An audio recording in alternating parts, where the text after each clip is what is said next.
Dear viewers, I hope you are all fine. This ultrasound video shows two fibroid uterus, two masses in the uterine parenchyma. You can see the uterus and it looks inflamed and bulky. And in this view, a large mass is seen in the middle and distal portion of the uterus. Uterine fibroids most often appear on ultrasound as concentric solid hypoechoic masses. This appearance results from the prevailing muscle, which is observed at histological examination. These solid masses absorb sound waves and therefore cause a variable amount of acoustic shadowing. Now, most fibroids contain changes in genes that differ from those in normal uterine muscle cells. Estrogen and progesterone, two hormones that stimulate development of the uterine lining during each menstrual cycle in preparation for pregnancy, appear to promote the growth of fibroids.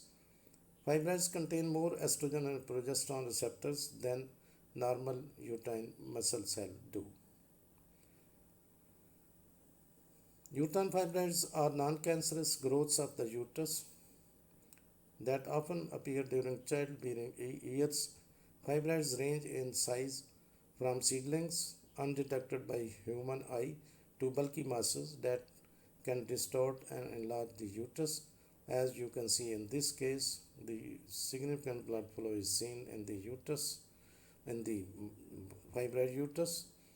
Fibroids may be single or multiple ones.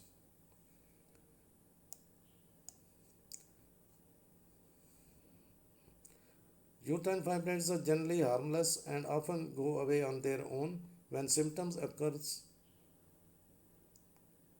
However, untreated fibroids can interfere with the person's quality of life and may lead to complications such as anemia.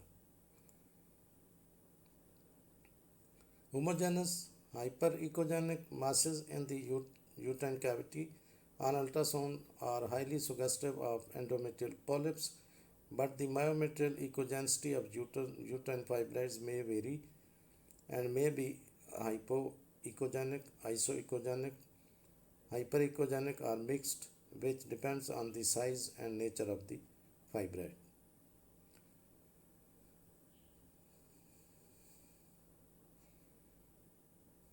Now,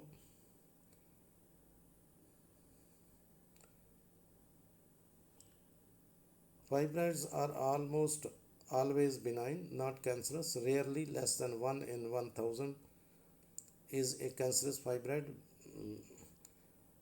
This is called leiomyosarcoma. Now, in this view, you can see both the masses lying adjacent to each other. The one mass is closer to the interior wall, the other is closer to the posterior wall.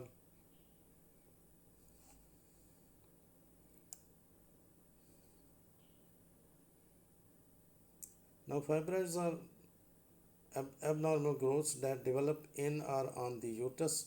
These tumors may become quite large and may cause severe abdominal pain and heavy periods. In some cases, they cause no sign and symptoms at all.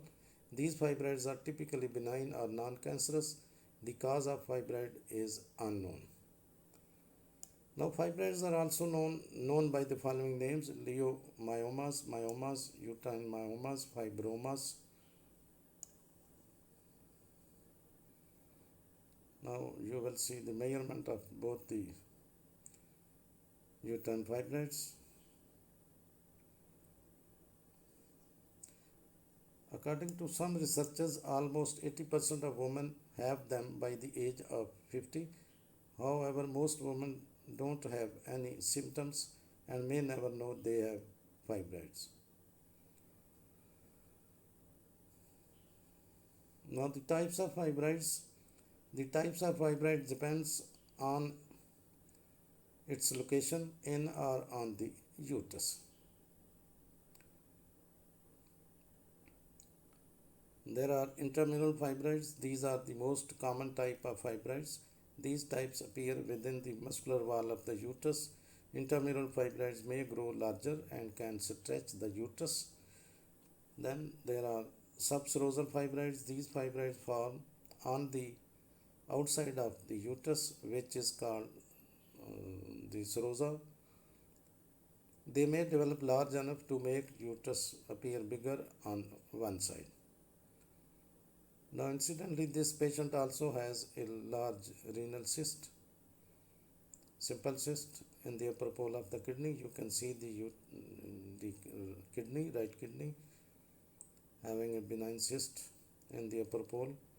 Now, talking to fibroids, the other type of fibroids is called pedunculated, and these subserosal tumors can develop a stem, a slender base that supports the tumor. These are known as pedunculated fibroids. Now, the submucosal fibroids, these type of fibroids develop in the middle muscle layer or myometrium of the uterus. Thanks for watching. You can find some important information in the description of this video. Thanks for watching. Please subscribe my channel. If you do like this video, please click the like button. Thanks.